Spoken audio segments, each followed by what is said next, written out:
We are live. It is Monday morning.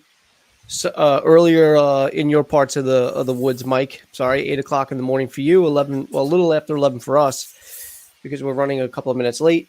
But it is Monday morning quarterback, as usual. Just your average Joe with Mike DiStefano and Jimmy Mooney joining us this week. It's a pleasure having you, James. Thanks. Good morning, guys. Good morning. So we're gonna go over a few of the games. All the games from yesterday. We're gonna pick our top 3 games of the week. I wrote down some of the top performers of the week. We'll go over who we picked, some of the standings around the league, and then so on and so forth. But we are from New York, Mike. I know you're living in Arizona, but you're a diehard Giants fan. I still bleed blue no matter what. Yeah, you grew up here. That's how I know you. James, you're on the opposite side. You're a Jets fan. So either way, no matter how you slice it, it's a horrible morning to be either team's fan. Mm-hmm. It's horrible. We're pathetic. And if I wasn't hosting a show, and if I wasn't so vain about how I look, I probably would have wore a paper bag over my head in disgust. And I'm actually even more. I'm actually upset that I only have right now. I only have the Giants red sweatshirt that I wore last week, and this Eli Manning Giants jersey. I really wish I had some other type of sports, some type of football thing to wear, because I don't even want to wear anything Giants right now. That's how bad they are. Well, if you notice, I got a black shirt on because I'm in mourning to be a Jets fan. Yeah, I'm just wearing the "How You Doing" shirt today. Yeah, and I don't blame you guys. I wanted to keep it some type of football aesthetic just for the show, but it's horrible. It really is. It's just absolutely horrible. It was really pathetic.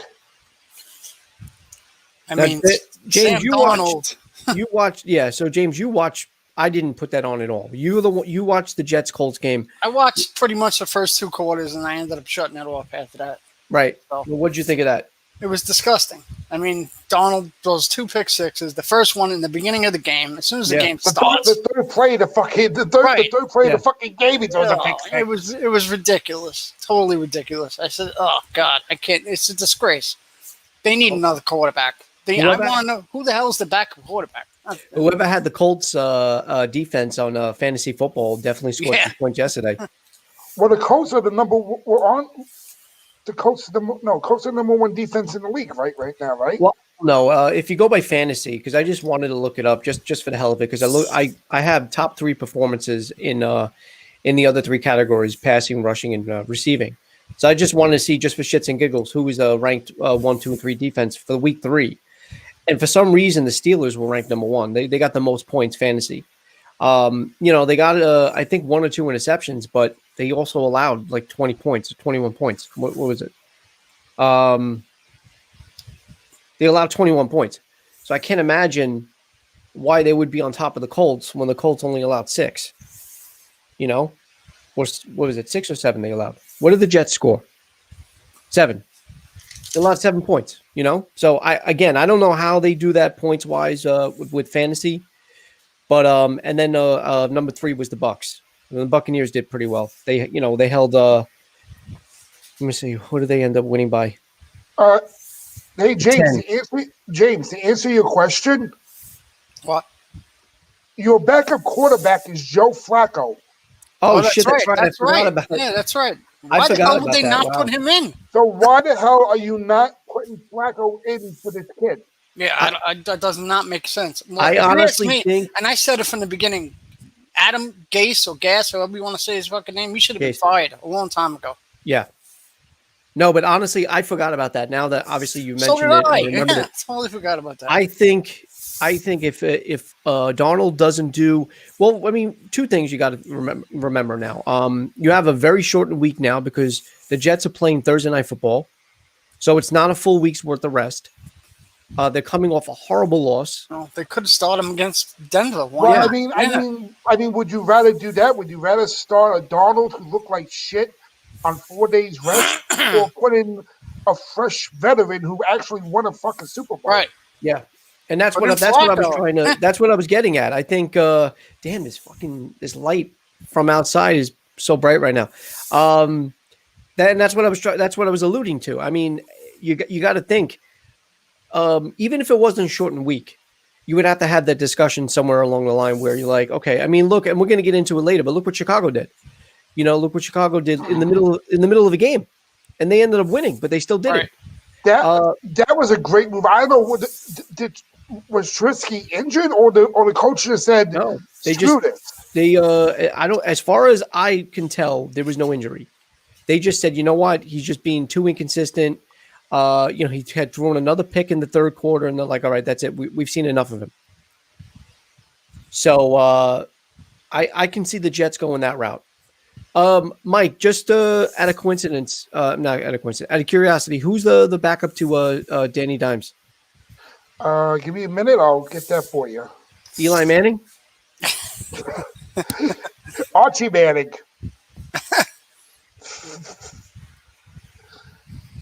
And I'm going on the Giants website right now. I mean, Giants, if not just as bad yesterday. They looked horrible.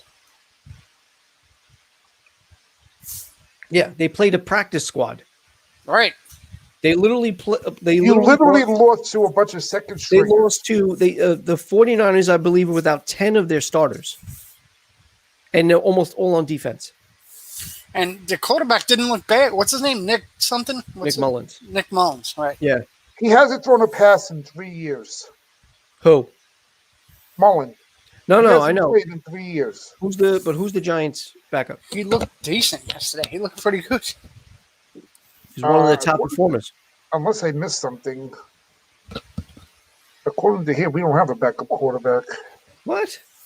Hold on. I must have scrolled too fast. You have to. That's what she said. Daniel Jones, okay. Colt McCoy. Colt McCoy? What did we get him from the Jets? Wasn't he a Jet backup? He was. Starter? Yeah. Wasn't he a starter? At one time he was. Yeah.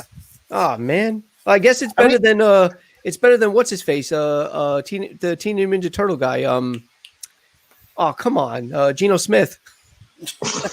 Geno Smith was our backup quarterback. Oh please! Remember when they pulled Eli for Geno? Yeah. Break his streak. Yeah. I was watching that, and then Max Kellerman wet his fucking panties when that happened.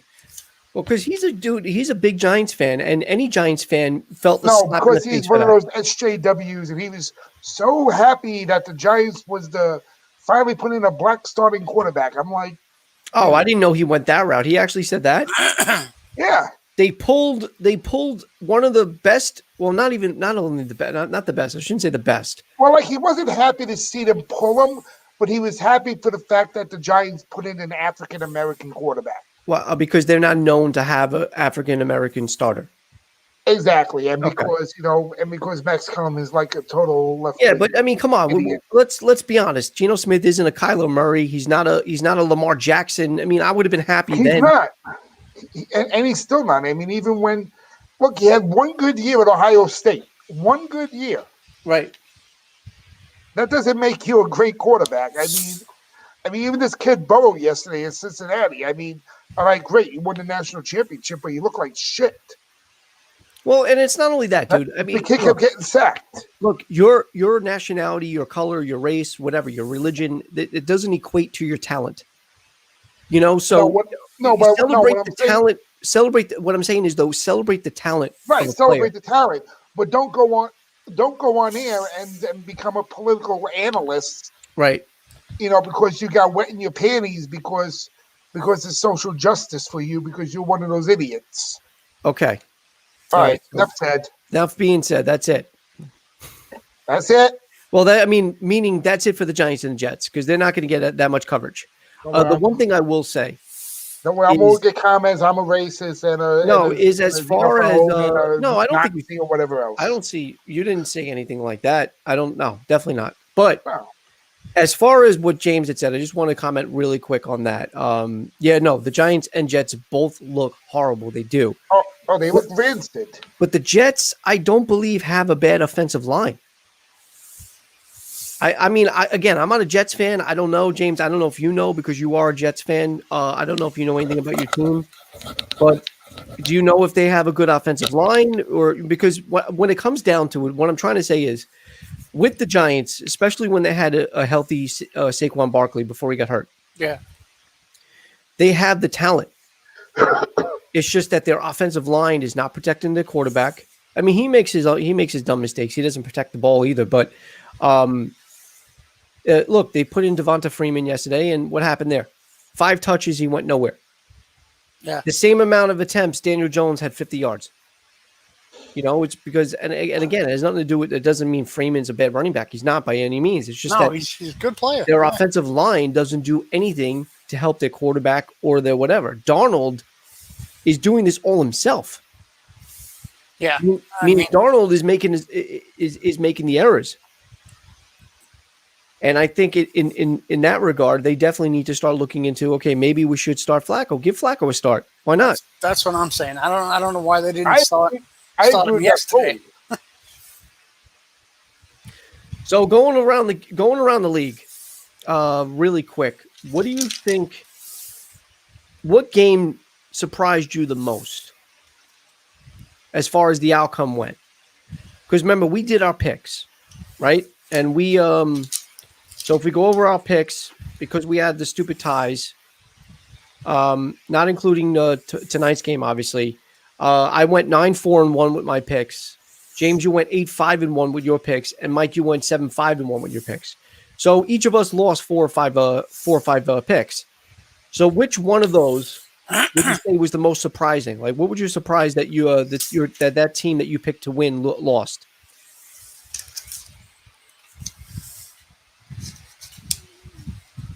Honestly, yeah, I think the Giants losing to San Francisco was the most shocking because it's like you said, San Francisco was playing with their B squad. Mm-hmm. Yeah, I agree with Mike on that. You figure you're playing your B squad. Yeah. And you're a healthy New York Giants team. You should have won that game yesterday. Right. I agree. I mean, you can go that way. And the way they lost, it wasn't even like they lost by 3 or 6 points. No, they got demolished. I was even telling you that it was like a field goal fest. And when we were talking on Messenger, and I said, I'm taking the under. Yeah. They actually covered the over with this game. Right. Well, because all of a sudden, the 49ers just started. It was like a fucking blowout. I'm like, are you shitting me? Yeah. I mean, you can go that game. I'm with you on that. I honestly, and I think the rest of the league thought the Giants were going to win, being that the 49ers didn't start almost anybody.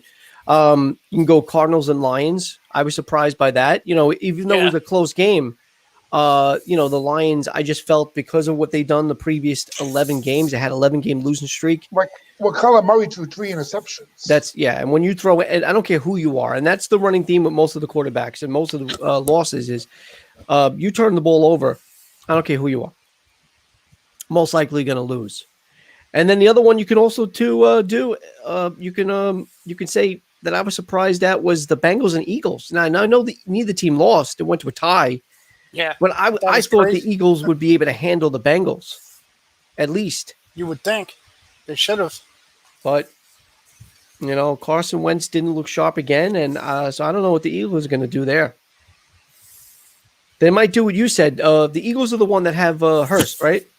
As the well, they actually put Jalen Hurts in a couple of plays, but they were using him as a decoy. Oh, okay. Effect. Jalen Hurts, got it. Yeah. Yeah, so they were using him for running purposes. I mean, it's a sick. I'm actually looking at Jones's stats for the first 3 games. Yeah. I mean, he has 2 touchdowns, 4 interceptions already. He's been sacked 9 times. How many fumbles?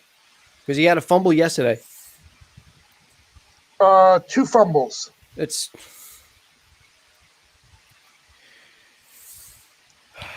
All right, so he turned over the ball so far every game this year so far. Yeah, he is not doing well with that at all. So now opposite, what game that we did pick that they did win that you weren't surprised to won? What team won that you're like I knew that was going to happen. I'm not surprised. New England beating Las Vegas. Yeah, I would say that. I mean, and they won by a handsome margin. They won by 16. I would do that, or I would do even Bucks Broncos. I felt like Yeah, that was an easy call. Um, oh, James, no, James picked the Broncos, but either way, the Yeah. Bucks Broncos, I felt was an easy call only because Brady wasn't going to be, Brady's I think used to playing in Denver, coming from the AFC. It wasn't going to be that supposed what they were saying, that swampy, that humid air that's known in Tampa. So I just felt Brady was going to be Brady, and he was. He almost threw for 300 yards, and he had 3 touchdowns. So Brady looked pretty good. let me ask you both this, and answer whoever wants to answer first. Okay, good. Do you think when Arians called out Brady after week 1 lit a fire in him? I don't think so. I don't think Brady even. I don't even know. think Brady cared. I mean, it pissed him off. Don't get me wrong. If you're Tom Brady, That's what I'm saying. It pissed him off, but I don't think so. I don't think it really mattered enough to prove himself. No, because look, I really took that. I took that week 1. I didn't take it as Brady, diminishing or Brady's doesn't have his stuff anymore. Look, he's 43 years old. I get it. But new team, a new system, new players with the exception of Gronk, but him and Gronk I think he's always had that confidence, Brady. Him and Gronk still don't look they look out of sync. And I don't know if it's because Gronk retired for a little bit. Maybe he needs to get back into it. It was gonna take a little bit for Brady to get used to the system. He played with Belichick for what, 20 years? Mm-hmm. That's what I'm saying. I mean, that's what I'm saying. Like when Arians called him out, basically saying, "Hey, yeah, you were Belichick for 20 years. Now you with me. You're going to pay attention to me." All right. I mean, look, again, I really can't say to what he was thinking or what was in his mind. I can only say, look, Brady is a very competitive, person. He wants to be the best. I think him going to Tampa was his way of showing that he can do something outside of New England. So I think that was his motivation from the start anyway. So whether Arians would have called him out or not on week 1, I think his performance alone would have been enough to be like, now I got to step it up. This is not where I want to be right now. Right. So I don't know. What do you think, James?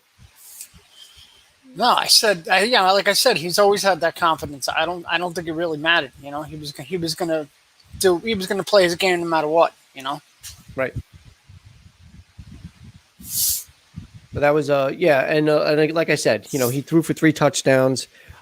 His main target was Mike Evans yesterday. Mike Evans had 2 And of those. I also agree with you said. That about him coming to Tampa Bay, he's going to prove that he can do something outside of New England. I agree with that. Yeah. Speaking of connecting with Mike Evans, what about that freaking touchdown he threw sideways over there, like a little screen over there to like a backdoor start? That was a great pass. Yeah, it was. It really was. Look, and going around the league yesterday, I know we're all 3 of us picked top 3 games of the week, according to us. And I'm pretty sure, I don't know what you picked, James. I don't even know what you picked, Mike. And I kind of like it like that. And I'm pretty sure we're probably going to almost have the same picks, maybe just in different slots, as far as ranking goes. But you go around the league, I mean, there was so many good games. And like you said, James, it was so hard to pick 3. Yeah. I just wish I had because I don't have what is it? Dish? Is it a DirecTV that has a Sunday NFL ticket? It's DirecTV. DirecTV. I don't have something like that. So you can't, I can't subscribe to something where I can watch every single game, which I would have loved to flip through. Cause like I said, I don't know if I said it on air, or I know I said it before we went on. For me at 1:00, my only option, because they don't give you 2 games at 1:00 here, was the Giants and 49ers. At least at 4:00, I had the option and I went right with it. I didn't even put the Jets and Colts game on. I went right for Seattle and Dallas, which was a way better game. It was competitive and it was just fun to watch. That game was won by a touchdown. So I picked that as my top game, Dallas and Seattle. So let's since you brought that up, let's go into some of the best games of the week. James, what was your number 3? Oh, my number 3 would be Minnesota and Tennessee. Okay. I I mean, the Kyle Rudolph one-handed catch. Justin Jefferson looked great as well. Yeah. My Don't number forget two. about, No, we're forget not. about Henry with 2 touchdowns. We're gonna go 3, 3. Two. I'm gonna pick 3, and then we're gonna go. Yeah, we're gonna go around. Good. And what else? What else about the game? Well,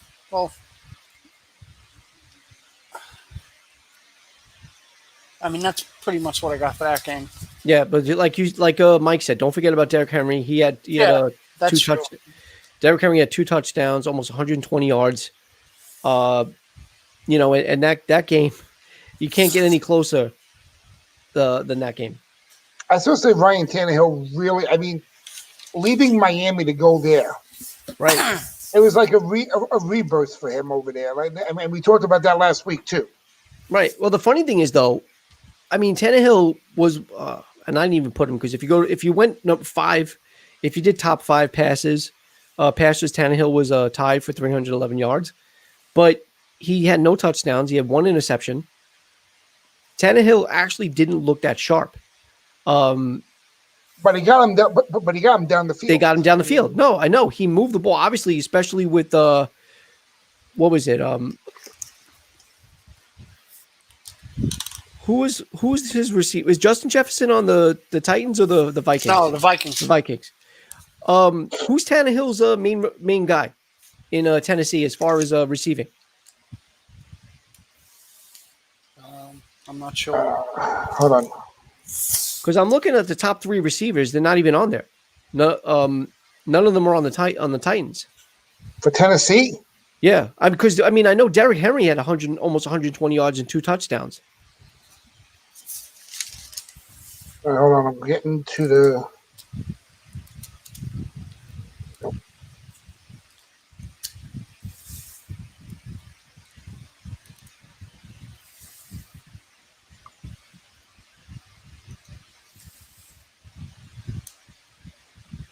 And like I said, like you said, James, Justin Jefferson, he had 175 yards receiving with the touchdown.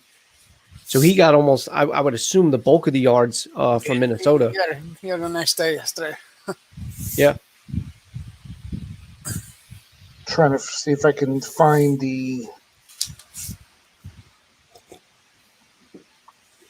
receivers with their stats so far this year. No, I'm just going to do this really quick because I'm over here now. I just want to see who Tannehill's main target is. Receiving is Raymond. Oh, that's right. Yeah. He had a nice catch yesterday too. So he had 118 yards. He had only 3 receptions. So he averaged almost 40 yards a catch, but no touchdowns. So that's what I'm saying. Tannehill actually didn't throw into the end zone, but again, like you said, Mike, he still got him down the field. And it was mainly almost like I said, I think it was a field goal fest, if I'm not mistaken. Let me see how many. Yeah. So, and I had that written down somewhere. I just didn't have it down over here because I forgot we were talking about that.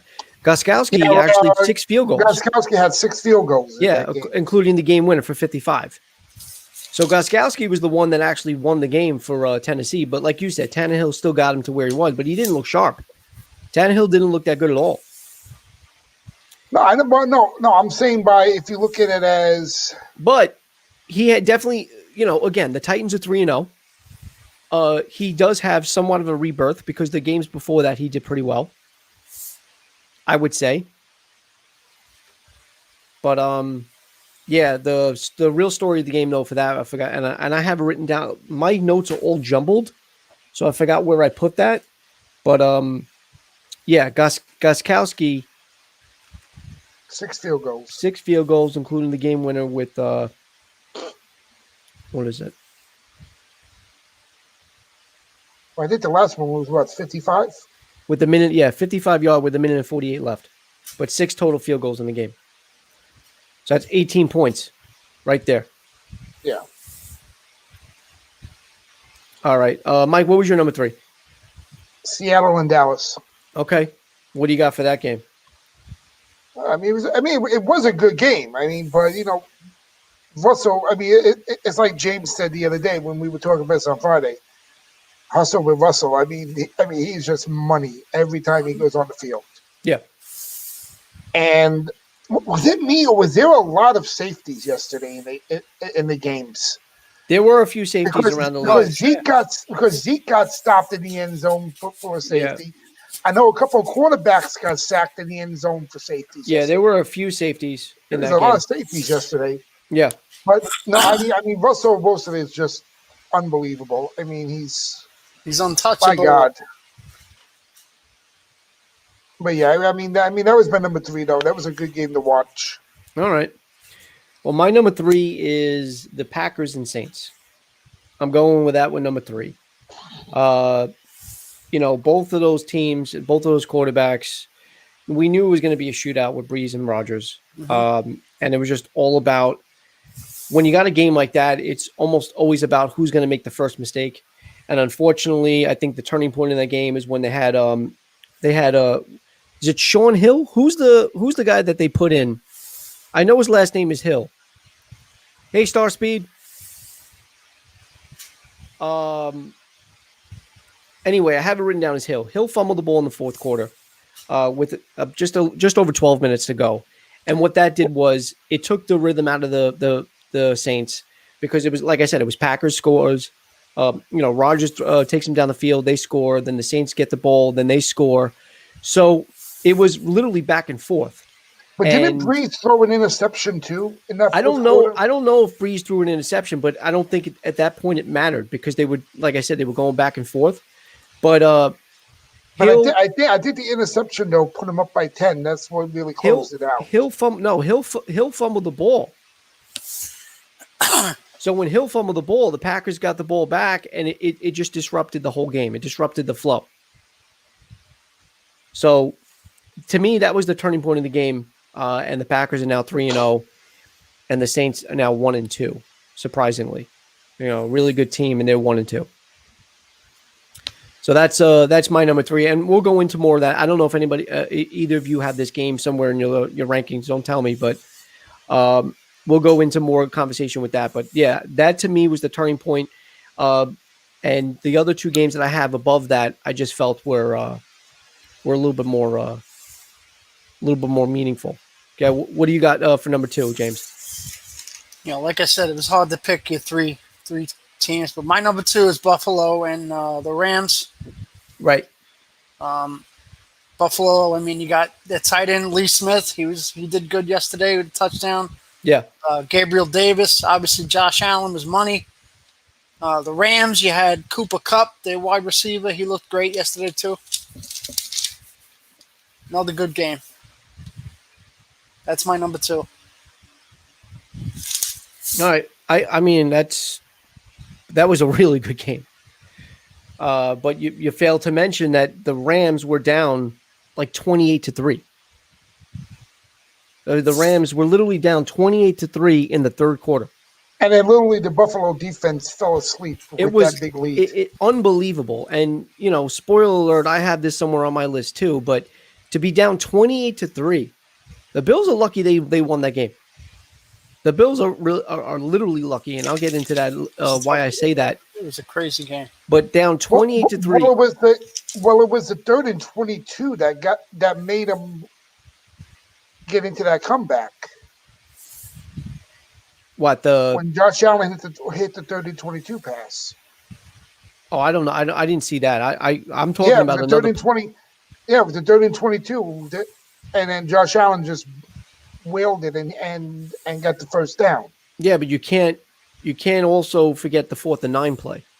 Mm-hmm. That was the turning point. The 4th and 9. 4th and 9 was the turning point of the game, because if they don't convert that, they lose. They don't win. But Josh Allen looked just another great game by Josh Allen. I'm going to say this much. I'm going to make a prediction, or 2 actually. Okay. I say Josh Allen is going to be the league MVP this year. I mean, he could be. I don't know. I think that's Russell Wilson's to lose. Well, I mean, if Allen keeps playing like this, he's going to give Russell a problem. But I think that Josh Allen is going to be the MVP this year, and depending on what Baltimore does tonight, If Baltimore loses, I'm going to say that Buffalo is going to be the number two seed behind Kansas City and get the bye in the playoffs. Okay. Look, as good as Josh Allen is playing, again. So the Bills, that was their only. The Rams were right now with their best competition that they played in 3 games. So they show that they can win, and they show they can. They obviously came back, but they were also winning by like I said, by like 25 points. Mhm. I don't worry to win next week. But the Rams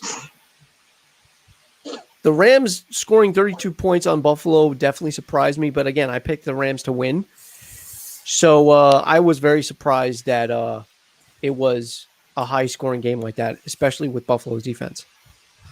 I was really surprised. But all right, what's your number 2, Mike? Number 2 was Green Bay, New Orleans. Okay. It's like I said, I really think not having all the fans there, and I heard there were fans in the stands though. They said that they were serving no alcohol though. They had about 500.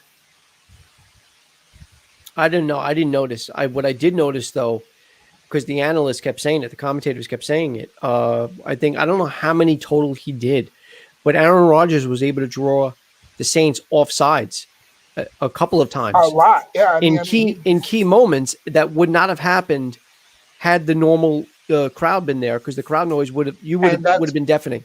And what did I say Monday and Friday about that? You take out that full stadium. Rodgers was going to take advantage of it.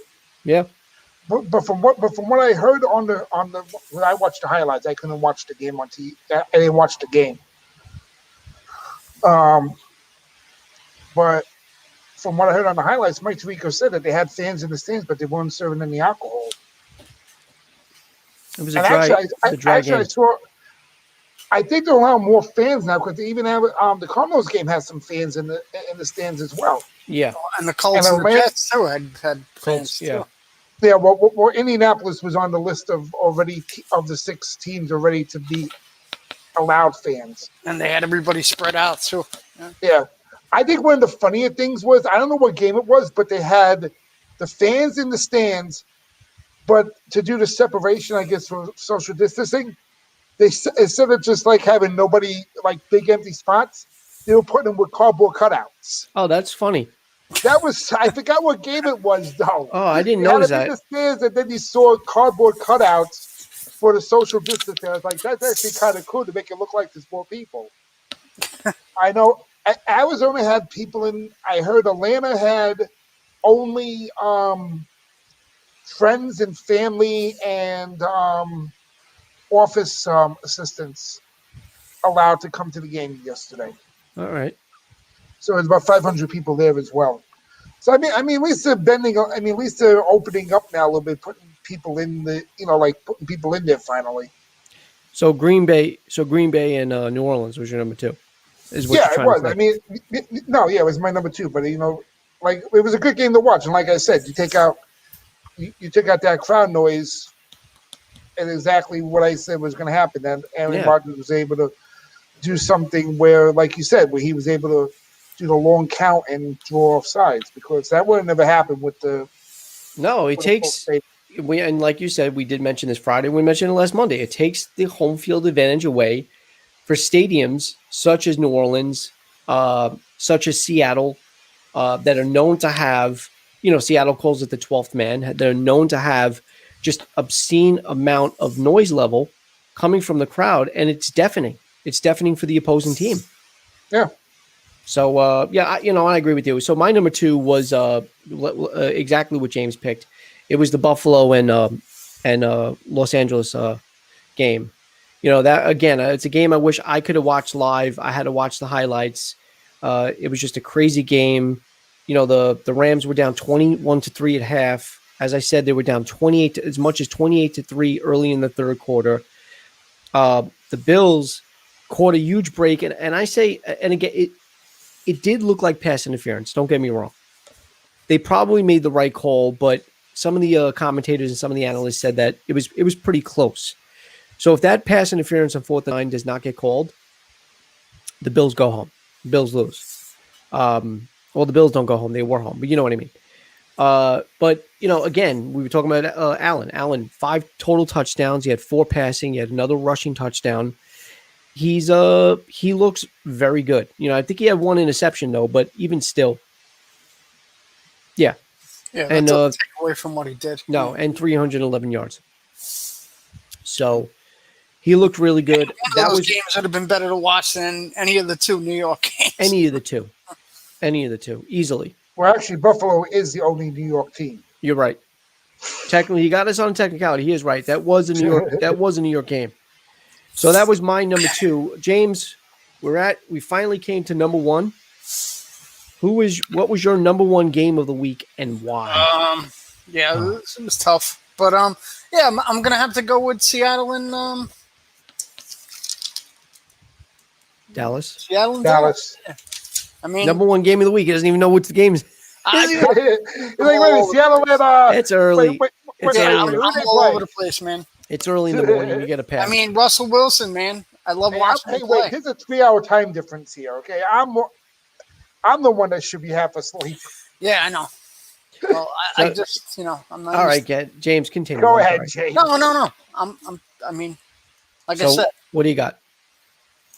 Just like I said, Russell Wilson. He was the whole game pretty much. I mean, he's definitely the best player on that team. I think anyway. Well, your quarterback should be your best player on the team. That's the guy that's the general on the field right there. I mean, obviously, and the defense as well. But yeah. So apparently, that was the first. Hold on. Just wanted to make sure I'm doing it right. Yeah. So the 23-15 halftime score was the first time there was a 23-15 halftime score in NFL history. I don't even know how these analysts even come up with that. I don't even know how the hell they knew to think that at 23-15 that and they called it right there. So yeah, it was apparently that 23-15 score was the first time in NFL history that a halftime score was at 23-15. So that's just an odd and. Well, they always have a stat guy sitting with the broadcast. Yeah, but I mean that's a pointless. That is literally a useless stat. Yeah. It's random too. Yeah. But yeah, look, I can't disagree with you. Wilson looked like Wilson again. But I have a lot more on that. I guess I'll talk about. You don't have anything else about the game? What about the Cowboys? They suck. Yeah, I don't really have much to say about the Cowboys. Cowboys suck. They lost by a touchdown. Yeah, well, Dak Prescott almost threw for 500 yards. All right. Mike, what's your number? I didn't say they sucked. Mike did. No. I'm talking to Mike. Mike, what's your number 1? Chicago, Atlanta. That was another game that was very good. But again, it was just another Falcon fuck up. I don't know if it was more of a Falcon fuck up or I think pulling Trubisky was ballsy by the coach to put Nick Foles in. Right. But Foles, you got to take in mind, like everybody's like, oh, Nick Foles coming in. Got to realize something. This guy won the Super Bowl and was the MVP of that Super Bowl. Yeah. I mean, when he came in for Carson Wentz, he held that team. He held the Eagles together that year when they won the Super Bowl. Yeah. But, he came in, of course, like he said, and like I said last week, what Stephen A. said, the dumbest team in the NFL is the Atlanta Falcons. Yep. And they proved it again with the turnover.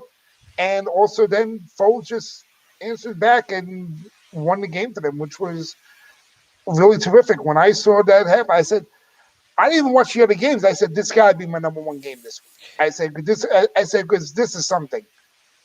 Well, you pull the starting quarterback, you put Nick Foles in, Atlanta fucks up as usual, and then they win the game. Well, I'm glad you picked that. So I wrote down a bunch of notes before I picked my top 3. And I was just writing notes as the games were happening.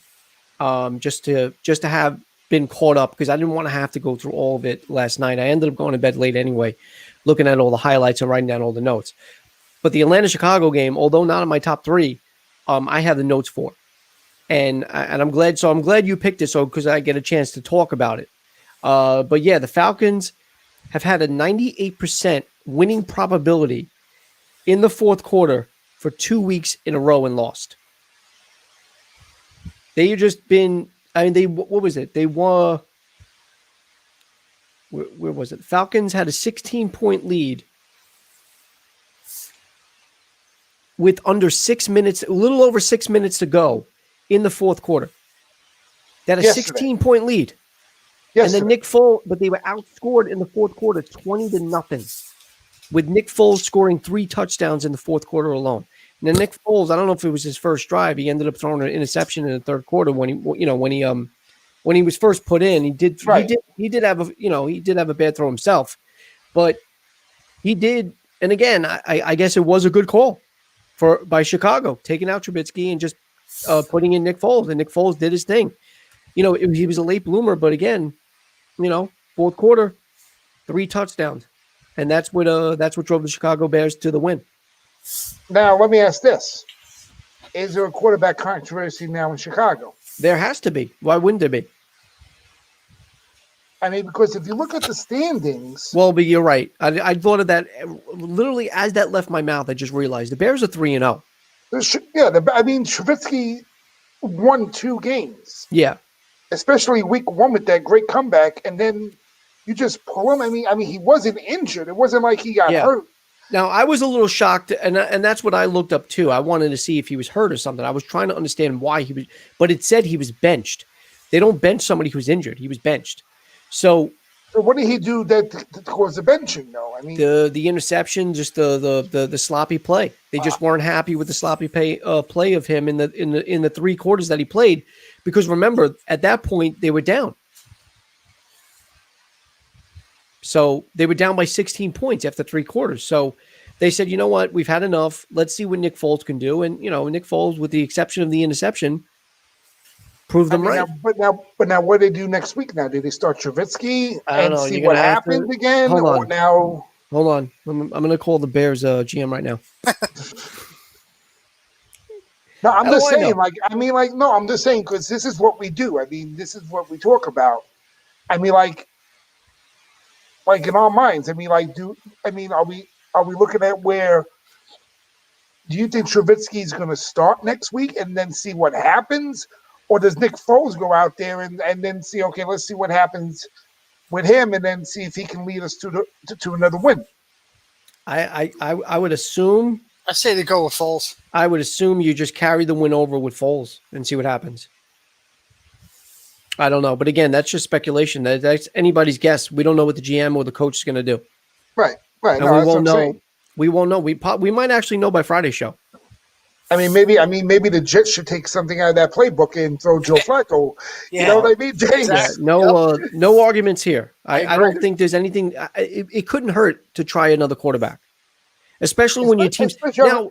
It makes more sense. It makes more sense on a short rest, but it makes more sense for an 0-3 team.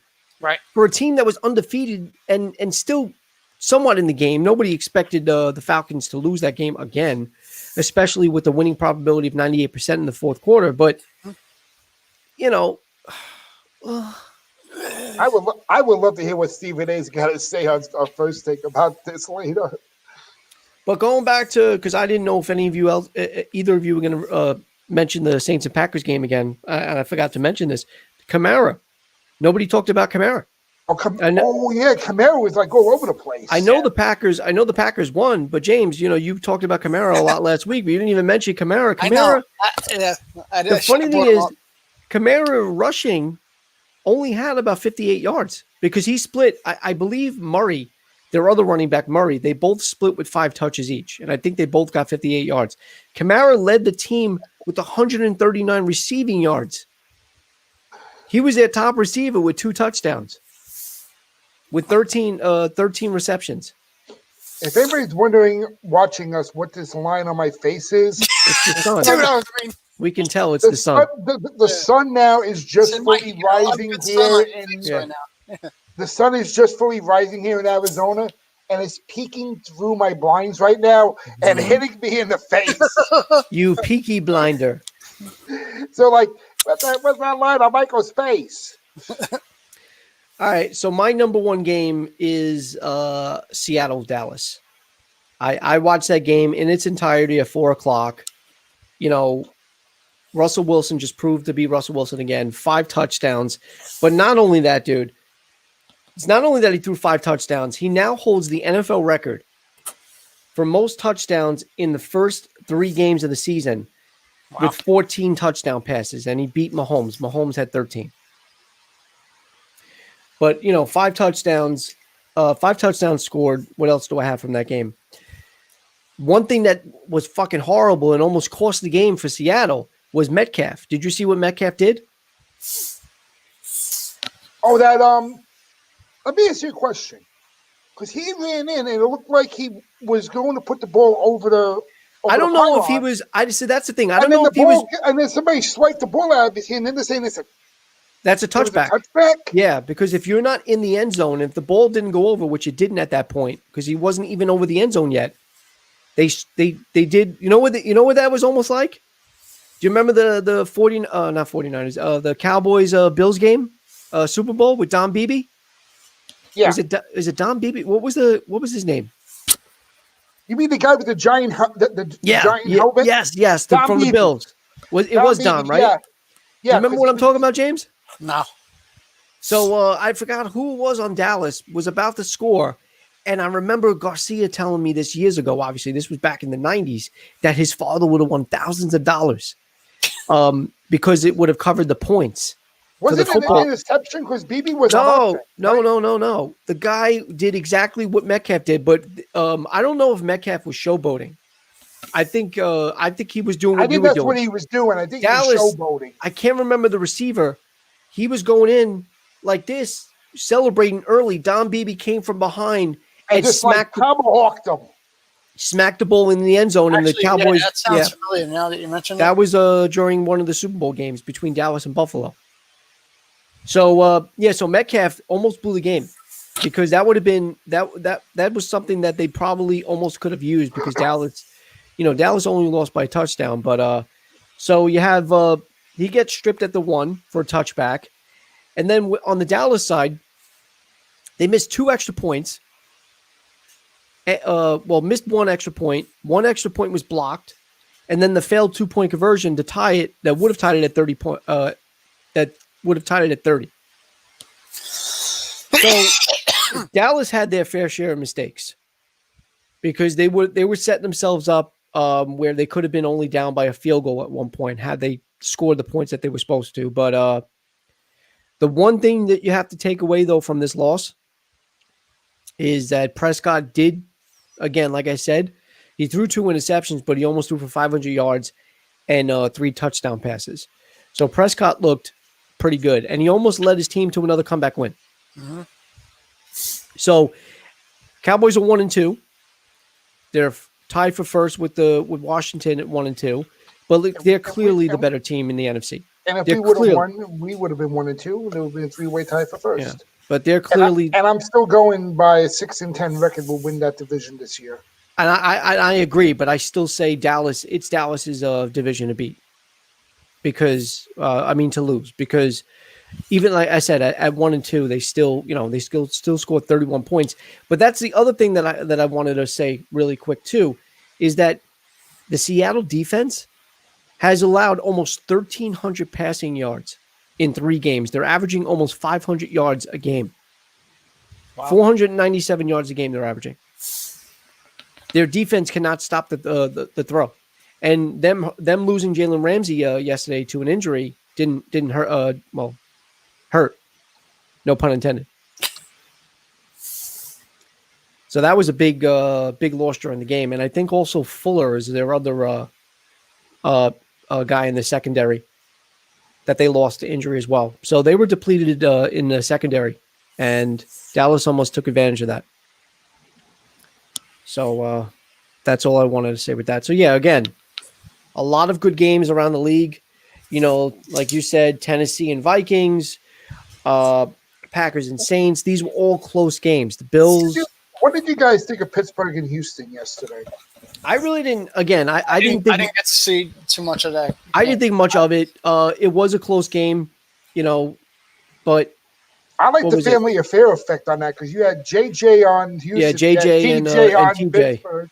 Yeah, But I think I was watching like the highlights on YouTube, and if you go to NFL's YouTube page, you can actually watch the full highlights of the game. I watched the highlights. I love watching that because it helps me with the analyzing for the show. Right. But I'm watching Ben, and I think him getting that year off helped. He looks good. He looks like he's in good shape. I think he lost weight because he looks thin this year. I mean, Ben is pretty big boned, but but compared to other seasons, he actually looked like he trimmed down a little bit. Well, it didn't hurt that they're running. They had their running game going yesterday too with Connor. Oh yeah, Connor was one of the top performers. Crazy. Yeah, Connor was one of the top performers in the league rushing. One of them. I mean, I don't have him because I only wrote 3 down, but I believe he was he was at number 5. We got Juju over there. You got Juju Smith-Schuster. Schuster. I know, but Juju is extremely. Juju bees over there. He's an elite. Good. He's an elite receiver, and he's quick. He's very quick. But Big Ben still shows his age every now and then. He's only 38. I mean, but he looks better than Again, like you said, I think the year off did help him. No, it's like if you look at the year before he got injured, I mean, he just looked like he was just gassed. Yeah. And then, like last year, he got, of course, injured early on in the season, knocked him out for the whole year, and then he comes back this year. I mean, he does look a little rejuvenated. Yeah. I don't know. I had that down as a honorable mention for the top 3, but after what Chicago did and then the Seattle game and in New Orleans, it's hard because you always look at the Sunday night game is always going to be a good game. They try to give you the best matchups. Most of them are, and even next Sunday, I just want to look forward really quick because we're going to do our picks for Sunday on Friday. But just looking ahead really quick for next Sunday night's game, I pisses me off that I can't remember it. Oh, really? It was Monday night I was thinking of, but even that, Sunday and Monday night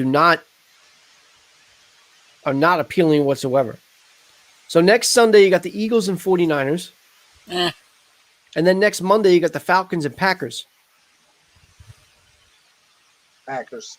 Oof. You know what, though? I think, but if you look at that, though, you look at it, you didn't know that Carson Wentz was going to look this bad this season. That's probably why they scheduled it that way. No. I'm not saying that the game itself. So if you Eagles 49ers, like you said, nobody knew that Carson Wentz, even though he wasn't that good last year either, it's kind of carrying over to this year. You didn't think the Eagles were going to be as bad as they have been. But on top of that, you didn't think the 49ers were going to lose all those guys to injury. Exactly. I mean, so when they figure out the schedule, they're going, okay, Wentz versus Garoppolo. That's a good matchup. Yes.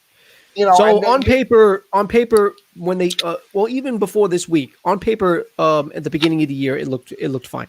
It looked like it would be good. Even what do you call it? Packers and Falcons. But I mean, the Falcons just can't win a game to save their life. Or I should say, they can't keep a lead. And now you're playing. I mean, Aaron Rodgers. You had Dallas the week before. You're playing Chicago. What'd you say, James? Chicago this week. Probably going to get blown out. I don't know because their offense seems to score. Atlanta seems to score no problem. They just can't hold a fucking lead. But I mean, against Green Bay, I'll tell you one thing. When you watch Atlanta now, Saints scored 30. When watching them now, and you look at Atlanta now, having Todd Gurley on there, yes, it's a nice ad. Right. I think he didn't look happy in LA. No, he didn't. Because one, he's from Georgia. He went to the University of Georgia. I feel like correct me if I'm wrong though. The LA the LA system, after watching the few highlights that I have the last couple of weeks with LA, they seem to rely on Goff. They seem to rely on the pass way more. Way too much. So I felt Gurley felt like he was just underutilized. Being left out, yeah. Yeah. I mean, look at the Super Bowl. He didn't even play, right? He didn't even show up. He wasn't even I forgot what happened with that. There was a whole controversy with that. They didn't even use him in the Super Bowl. Yeah.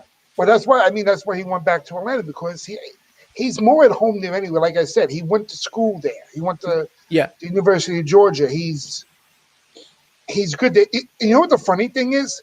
We had a chance to get him. I didn't know that. Yeah. You know who we picked over him? Who? Derek Flowers. Or Eric Flowers. Oh, my God. Eric Flowers. Jerry Reese to the rescue, baby. Yeah, we need a running back. What am I? Oh, let me take a moronic offensive lineman who doesn't know how to stop holding people. Yeah. Yeah, but I think Todd Gurley really, like I said, unfortunately, the way that Atlanta screwed up the last 2 weeks. Yeah. But Gurley looks more. Well, he had almost 100 more at yards. home. He had 80 yards rushing, and he had a touchdown in yesterday's loss, Todd Gurley. And then, of course, Matt Ryan had the one touchdown and an interception. So Matt Ryan looked sloppy as well. But they scored 26 points still. But they just, again, they can't keep a fucking lead. It's just unbelievable. Unbelievable. But that that Lions and Cardinals game for me was probably the honorable mention. I'm surprised that the Lions actually won a game finally, considering that they blew, what was it, back-to-back fourth quarter leads? Yep. Wasn't it the Lions that did that too, or was that just the Falcons? Yep. No, they blew back-to-back double-digit leads. Double-digit leads. That was it, right? It was the Falcons with the fourth quarter. And I told you. I mean, Kyler Murray throwing those 3 picks didn't help matters. That didn't help. I mean, that's the same thing that happened with the Redskins in Cleveland. Haskins had 3 picks and 2 fumbles. Right. That didn't help matters either. So, I mean, like everybody's thinking, Cleveland won. Let's not go, jumping up and down for joy if you're a Cleveland fan right now. I mean, they got lucky winning that game because of those screw-ups by Haskins. So if you had to pick, really quick, just going around, I had them written down, so I know I have an advantage. But if you had to pick, who would you say was your top quarterback?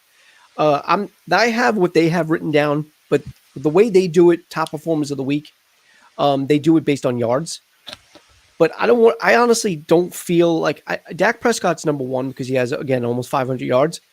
And again, he had a good game. He had 2 interceptions, but he did throw 3 touchdowns, and he did almost come back and lead his Cowboys to a win against a really good Seahawks team, putting their defense aside, especially with their injuries. But who would you say was your number one quarterback of the week that should get the number one, the player of the week, per se? James, I'll start with you. We'll go around. I'd say it's a toss-up between Wilson and Rodgers. Okay. I really can't pick out of the 2 of them, but yeah, I mean, either one of those guys. Well, I think. Hold on. I mean, if you had to go between the both, if I had to pick somebody, at this point, I'm gonna go Russell Wilson. Okay. Mike, what about you? Who would you say was your top performer as far as whatever? Are we going by how we feel by who had the better performance? We're going by stats. No, that's what I'm saying. If you go by stats, they got Dak Prescott at number 1. Right. Go by who you thought. What you want, yeah. Who you want to go by? I'm going to say Nick Foles. Okay. You coming cold off the bench and you pull off a comeback like that? Yeah. That was pretty. That was a big comeback. And again, kept the Bears 3-0 in a tough division. Mm-hmm. I'm gonna go. My toss up is not Rodgers, but my toss up has to be either between Russell Wilson and Josh Allen. Josh Allen once again, even though their team blew a huge lead, a monumental lead, still drove them down the field again and still came back with a last second touchdown for the win. Yet through, 4 touchdowns, He ran for a touchdown, so he had a total of 5. Wilson had another 5 touchdown game all in the air. So Russell Wilson's another one where and no interceptions. Mistake-free football. Allen had the 1 interception, but and Wilson had no interceptions, but Allen, what was it? Wilson had 315 and Allen had 311 yards. So both to me stand out more than Prescott. So this is what they had as their top performance of the week. Dak Prescott with 472 yards, which is definitely easily the top stat-wise amount of yards thrown yesterday. Nick Mullins with 343 yards and 1 touchdown. And Justin Herbert, the rookie with the Chargers, with 330 with the touchdown and interception. Now, my problem with that is that 2 of the 3 performances that they have are on a losing team. Nick Mullins, obviously, with the 49ers, they beat the Giants. But again, you got Russell Wilson, no picks and 5 touchdown passes, over 300 yards passing. To me, that is probably the top performer of the week, I would say. But what about rushing, Mike? We'll start with you. What about rushing? Who do you think was your a running back from the highlights you've seen or whatever notes, whatever? I don't know. You may not have anything, and I'll help you if you. I don't have anything down. What would you say? No, from watching the games, though. Watching all the games on the highlights and stuff. The kid from New Orleans. Yeah. What's his name? Kamara. Yeah, he's every time I watch him, he's impressive. Right, but the funny thing about that is rushing he did absolutely nothing because they split the carries and he had only about 50 something yards rushing. Most of his yardage was all passing. So Kamara did it from but he did some rushing that was pretty good. I saw he was okay somewhat. But as far as performance goes, Kamara was on the receiving side yesterday. Why is my audio all of a sudden off? Yeah, I was about to say you're doing the Godzilla thing again. Hold on, I'm gonna come out and come off. All right.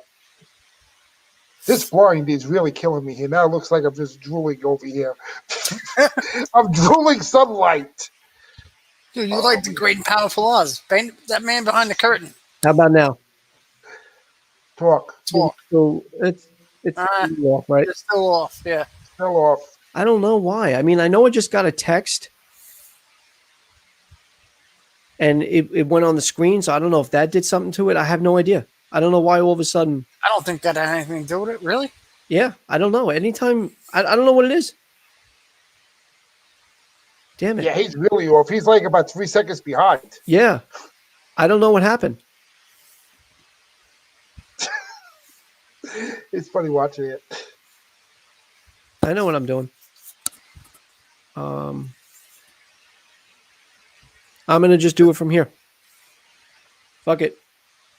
I'm going to go like this. Just at least you can hear my obviously my audio is fine, right? Yeah. All right. Yeah, your audio's fine. It's the sinking in. So fuck it. We're just going to do it from here. So it's live TV, folks. Anything can happen. So my the rushing performances that they have written down, and I can't dispute. You got Dalvin Cook. He ran almost 200 yards with 1 touchdown for the Vikings. Obviously, Derrick Henry for the Titans. He does this almost every week. 119 yards with 2 touchdowns. And then Sony Michel, he doesn't have a touchdown for the Patriots, but he had 117 yards on the ground. And then receiving. Michel looked really good yesterday for New England. He did. Yeah, he did. He ran the ball pretty well. He just didn't get into the end zone, but that was because they went, they got points elsewhere. And then James had mentioned Justin Jefferson earlier. He was easily the top performer in the league with 175 yards receiving and a touchdown. And then you got Alan Lazard for the Packers, 146 yards receiving and a touchdown. And then yours truly, Alvin Kamara, with 139 yards receiving and 2 touchdowns. So those were the top performers. But again, I just wanted to go over the quarterbacks really more specifically because as much as I do agree that Prescott had a really good game on paper, Yeah. You cannot discredit what Allen and Wilson did, for their teams because they won, So, all right, so let's talk really quick about tonight's game. We already picked our winners for that. It's the Chiefs versus Ravens. I'm the only one that is going with Baltimore. You two picked the Chiefs. Yep. Do you feel confident? Do either of you want to change your picks? Because from here on out, what we're gonna do, we did it backwards, but I think we have it established now that on Friday we're gonna do only Sunday picks, and then on Monday we're gonna do Monday night and Thursday night picks for that week. Okay. So we didn't do it that way. But wouldn't doing that though screw up what we did for the week? Considering this is still a week 3 game. No, I know, but it's the only way to do it because we're doing a Monday morning show. So our picks for the week, we can edit. So on Friday night, after both Monday and Thursday games, we'll obviously be able to add to the win-loss column for those 2 games, and then that Friday night will be our full weekly pick record. You know what I'm saying? Mm-hmm. Gotcha. So we're just gonna have to do it that way for now. So but like if you're 9-4, so you're 9-4-1 already. Yeah. If Baltimore wins, you'll be 10-4-1 this week. Right. Okay. Right. But and again, I know Denver and Jets is week 4, but because it falls on the week, I don't know. Would you want to keep it? Do you want to keep that or?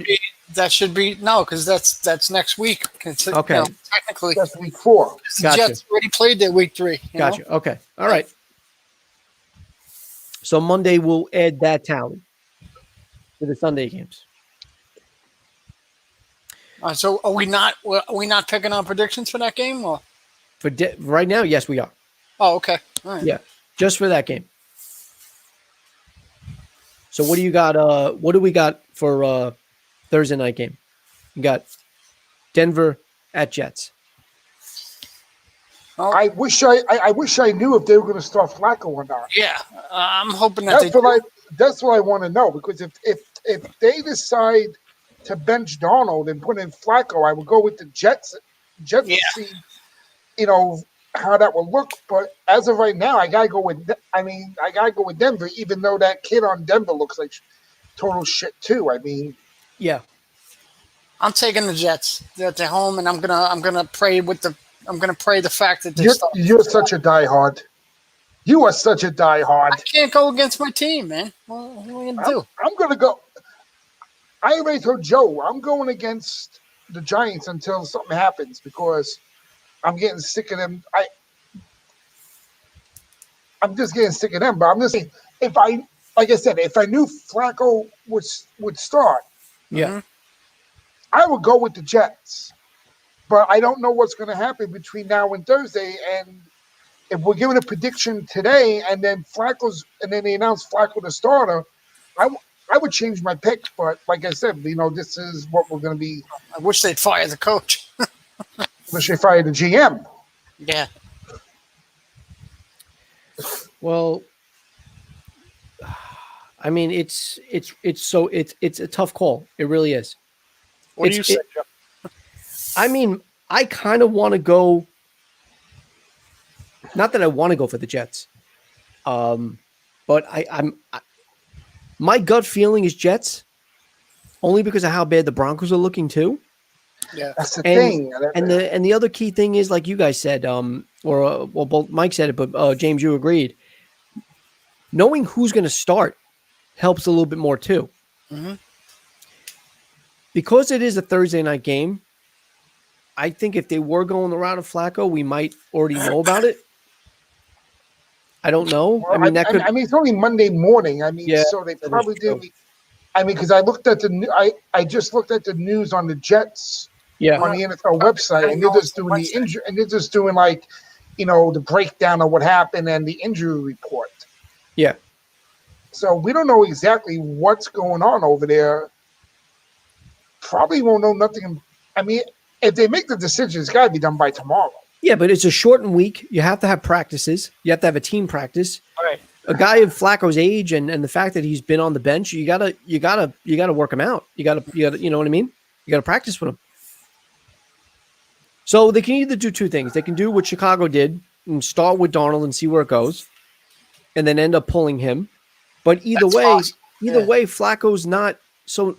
So here's the thing: when you do stuff like that, and again, it worked with Nick Foles, but it's not always going to work every time because not every quarterback is knowledgeable of the offensive system. So Flacco's never, as far as I know, has he ever taken a snap for the Jets? No. Yeah, no. So I No, really, but I mean, you know what I mean. So what I'm just saying, like, if you're going to start a guy like Flacco, you have to practice him. I would assume. I mean, but you look. I mean, if you look at the guy, I mean, he's like over a 10-year veteran. He won a Super Bowl. He knows what he's doing. No, I'm not saying you shouldn't. I'm saying you should. It shouldn't take him that long to figure out a system. Right. I mean, for Christ's sakes, you're the one calling into plays to Darnold. Mm-hmm. Yeah, but look in the same breath though. Look at Tom Brady in Week 1. Tom Brady, another 20-year veteran, 6 Super Bowls, and he didn't fall. Look at he lost his first game. He didn't look too good. He didn't look sharp. So I just feel like I don't know. I obviously it's not my decision to make. I have no idea what's going to happen. I have no idea what Gase and whatever the Jets are even thinking right now at 0-3. But I just, because the Jets have looked the way they have, and they just look lifeless. They really have. And Darnold looked lifeless in the last 2 seasons. This kid's not proven himself at all. Darnold looks clueless. So only because of that. So Mike, I kind of want to do the mentality that you had, and the reason that you picked the Jets against the Colts is because you felt like they had to wake up at one point. That's kind of why I want to do this too. I know. That's what I'm saying. I want to go. I want to go Jets, but I don't know what to do. I'm going Broncos. I know they're playing in New York. I get it, or whatever, Jersey. I get it, but no, I can't. Not until the Jets win. I can't. Like you said with the Giants, I can't bet for them. I have to bet. I think the smart bet is against right now. And you got to realize too. Also, they're playing the Jets. They're not playing Tampa Bay and Brady either. I mean, right. I mean, they had Tampa Bay come in to their stadium and just smack them around. This is the Jets. I mean, this is a total. No offense, James. Yeah. But like they're just a total mess. And that's what I'm saying. I mean, the other difference is though. Let's not forget that Phillip Rivers was the opposing quarterback yesterday. Exactly. Phillip Rivers is a lot different than. Too yesterday. I don't even know who's the quarterback for Denver. I mean, what was the kid's name? I forgot his name now. Hold on. I got it. Don't worry about it. Because I'm right here with stats. Yeah. Okay. Broncos. I'll tell you right now. It's not Tom Brady. Driscoll. Yeah, Driscoll was. Oh, they took Driscoll out though, and they put in Rippon. And he went 8 for 9 with an interception, and Driscoll went with a touchdown and interception. So I don't know. Oh man. And it's. I'm telling you, this is bad. I mean, they have Melvin Gordon in the backfield, but he did nothing. He ran for 26 yards yesterday. But like you said, it is against the Tampa Bay's defense is tough. It is. It's very tough. I don't know. Honestly, this is no different. Picking this game is no different from the fucking watching the Eagles and 49ers game. Honestly, it really isn't.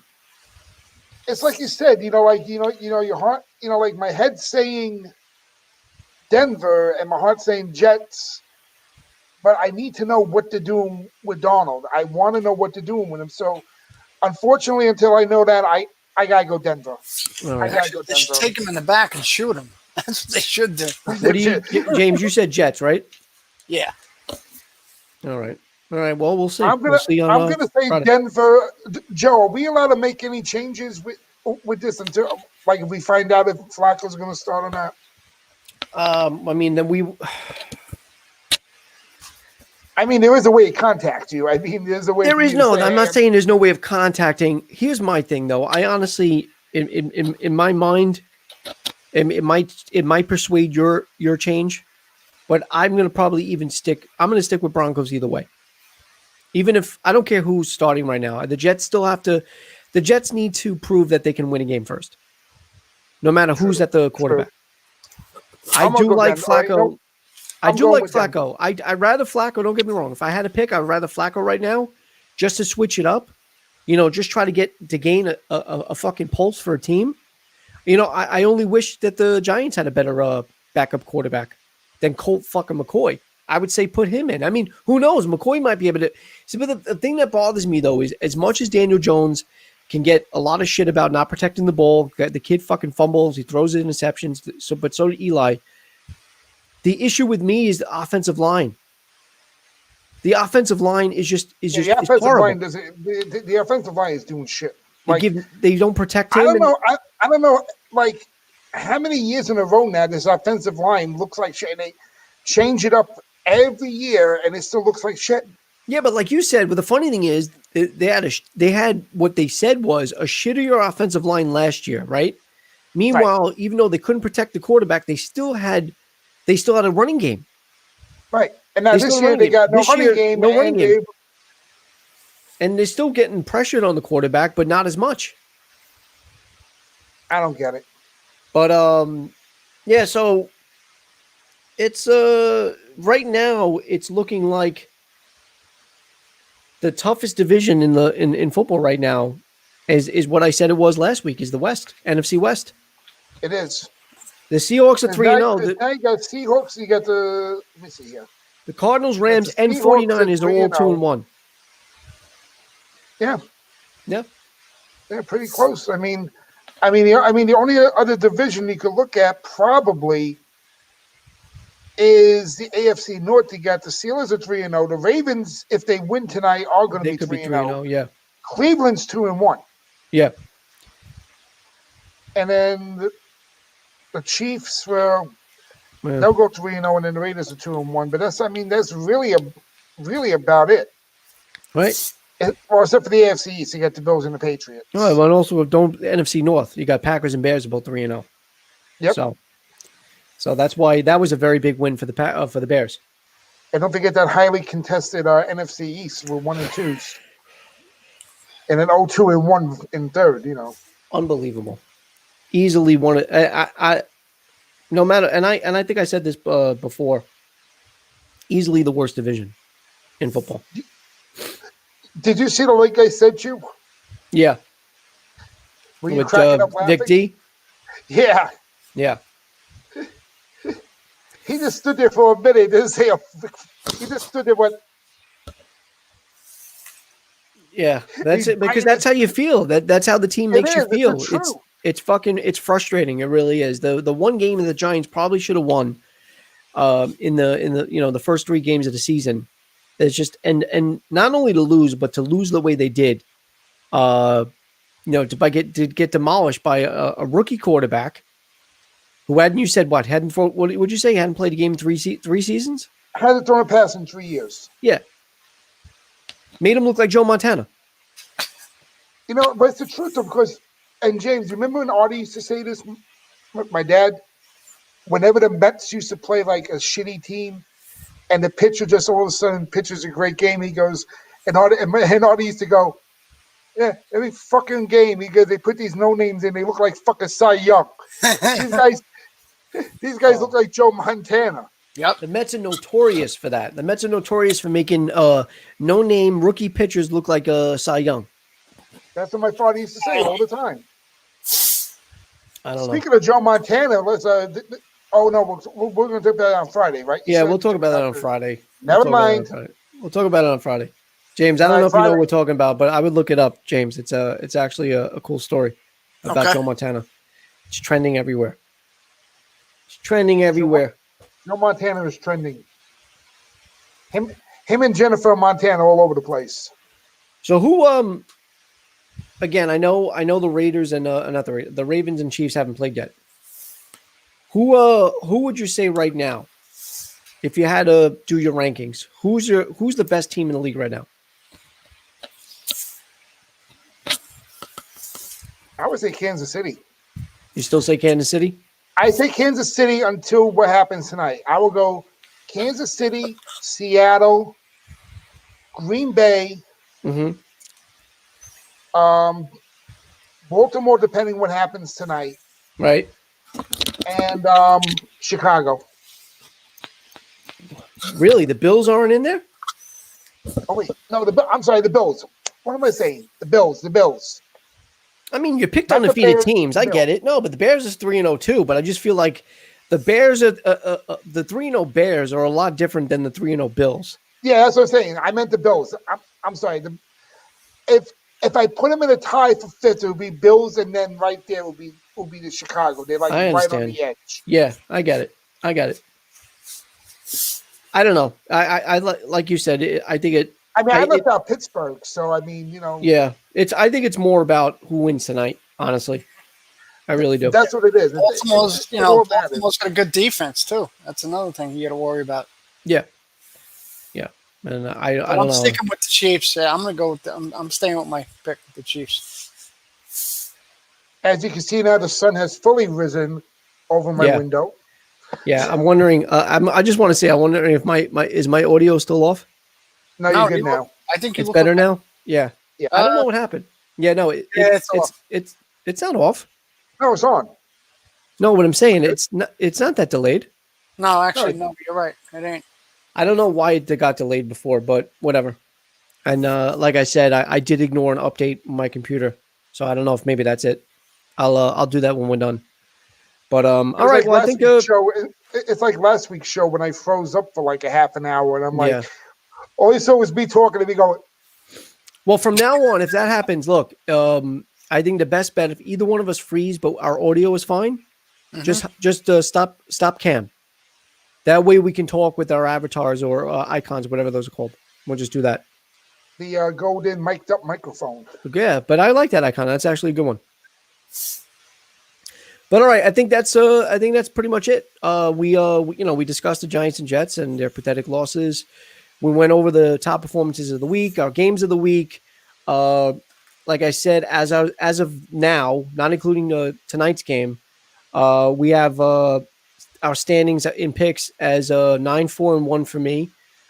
James, you're 8-5-1, and then Mike 7-5-1. So depending on tonight's game, we'll see, and then we'll discuss that. How is he 8-5-1 and I'm 7-5-1? I told you because you picked the Redskins.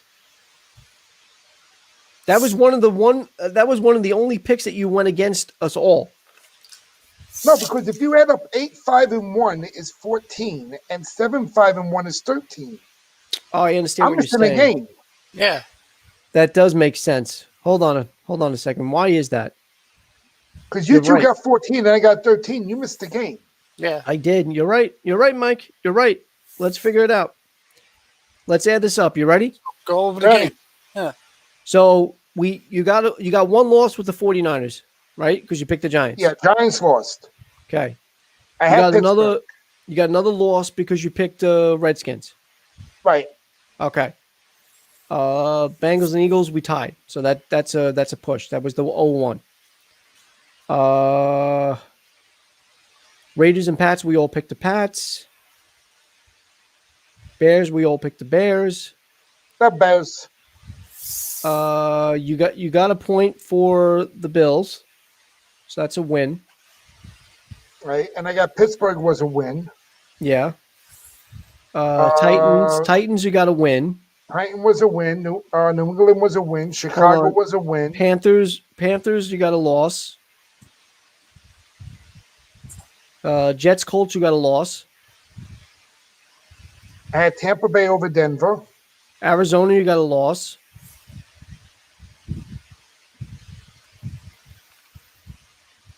Tampa Bay. I'm not sure, Mike. Honestly, I don't know. Did you count up the losses? Yeah, here's my losses. Count up the losses. Giants, Redskins. Right. 2. Yeah, so there you go. You called them 8-5-1 or 7-5. Jets is 3. What? The Jets is 3. Yeah. Arizona is 4. Uh-huh. Carolina is 5. Right. Okay. So you I might be won tied. with- You're probably I tied have with James, but who it wins? I You got Pittsburgh, Buffalo, Right. Tennessee, New England, Chicago. Shut up. Sorry. Tampa Bay, Seattle, and Green Bay. so what is that? 8? 1, 2, 3, 4, 5, 6, 7, 8. Yeah. Yeah, All right. 8, we're 5, tied. and 1. Yeah. We're all right. So 8-5-1. That makes sense. I just realized that when you had said it, like, wait a minute, you're right. That's only 13 games. Yeah, because you do the math. Yeah. Yeah. So 8-5-1. So we're within a game each. So basically, if Kansas City wins this, me and Jimmy tie for second, no matter what. Yeah. Yeah. And of course, like always, Joey always has to win, whether it's trivia or football games. No, wait a minute. But if the Chiefs win, we're all tied. That's right. Oh yeah. Oh, yeah, Yeah. because you're 9-4-1, then Yeah. you'll be 9-5-1. Yeah. So if the Chiefs end up winning this game because I picked the Ravens, we'll all be tied. That's interesting. Yep. All right. Well, I'm gonna watch tonight's game. I hope it's as good as I think it's gonna be. It should be. With Baltimore's defense and their offense, and then of course the Chiefs' offense. So we'll see what happens, Cool. and then we'll talk about this on Friday All right. All after right, Thursday night. sounds good. Super All right, duper. so this has been your second episode of Monday Morning Quarterback. You can catch us live every Monday morning at 11 a.m. Eastern, 8 o'clock Pacific, for those of you like Mike that are on the West Coast. And then you can catch our follow-up show on Fridays, Cup of Joe Unfiltered, at 8 p.m., which is a sports edition show. And we talk about a variety of things sports-related, but we also go over our picks for that Monday and Thursday night of that week. Right? Is that what I said? Yep. No, and the Sundays, we're going to go over the next And week's we're going game. to do Sunday's picks. All right. Right, but Thursday night we go over the game. Or do we Friday- go over? Friday we're going over. No, Friday we go Friday over. night, we Monday go over night, Thursday and night and Thursday Monday night. night's games, and we pick our Sunday winners. But Thursday night is week 4. Right. So we can talk about the game on Friday, but the stats, our record goes on Monday, That makes sense. Yeah. right? Isn't that what we said? Monday we tally up our weekly stats, Yeah. our weekly record picks for the record. You know what I mean? Which would include the Thursday, right? Because Thursday is part of Sunday's games. Exactly. Right, and then Friday we do Sunday. We do Sunday's picks with Monday night football. Yeah. Oh. Don't worry, this will eventually change again sometime. No. before Friday. Friday we only do the Sunday picks. Monday we do the Monday night and Thursday pick. Even though Monday falls on the last game of the Oh, week man. that we're picking for the weekly picks for week 4. I know That that. makes a whole lot of sense. But there's no other way to do it because we're missing out Monday night's game unless we do a Tuesday show, which I don't want to do. No. There's no Tuesday morning quarterback. But it doesn't matter if we do a Tuesday morning quarterback. If you're picking the last game of week 4 should count towards our picks for week 4. Right. They will, but that's why we tally them up on Friday. Do you understand? So Friday, when we do our show on Friday, I'm done. I'm done. when we do our show on Friday, we are going to know we are going to know our weekly record, Right. right? Because that was for week 3. Correct. Thursday is part of week 4. So Monday morning, it will be part of our pick. So that's why we're gonna go over Thursday night's game on Friday, and then do our picks for Sunday, and then on Monday, the Thursday night game, We'll the count Sunday for it. games Right. will be our part of our picks. For week 4. Yep. Right. Unfortunately, Monday's the only one that's excluded, but that gets included on Friday. Right. It's confusing only because it's honestly, dude, it's only because it's Thursday night football now. That's the only reason. Yeah. That's the only reason why it's confusing. I hate Thursday night football. I would rather do. I just feel like it makes more sense, and this is why I was trying to say. I know Thursday night is part of week 4, but I feel like if we do the picks and then we do the final tally on Friday. We just include that Thursday night. Yeah. You know what I mean? Wouldn't that make the most sense? And then Friday, we do the picks for the entire next week, Right. which is Sunday, Monday, and Thursday. Right. It just makes more sense. I know we're off by a week because it's not the same, but it's just the best. It's the most non-confusing way to do it. Okay. Sounds Okay? good. Whatever. All right. So every Friday, we're going to do our Sunday, our Monday, and our Thursday picks. And then on the following Friday, we'll go over our record. And that's it. Super. Okay. All right. Took up enough of the time doing that. I'm sorry. We just wanted to once again. I feel like we do this every day, every show. We're like, no, who's on first? No. Who? The guy up first. Who? But all right. So yeah. So watch for us 8 p.m. live Eastern Standard Time on Friday night for our follow up to this show, and then of course every Monday morning 11 a.m. For Monday Morning Quarterback. Guys, have a great day. Enjoy the rest of your day. And that is it. Thanks for joining, and thanks for tuning guys. in. Thank you. Have a good day. All right. Go Giants. Nowhere.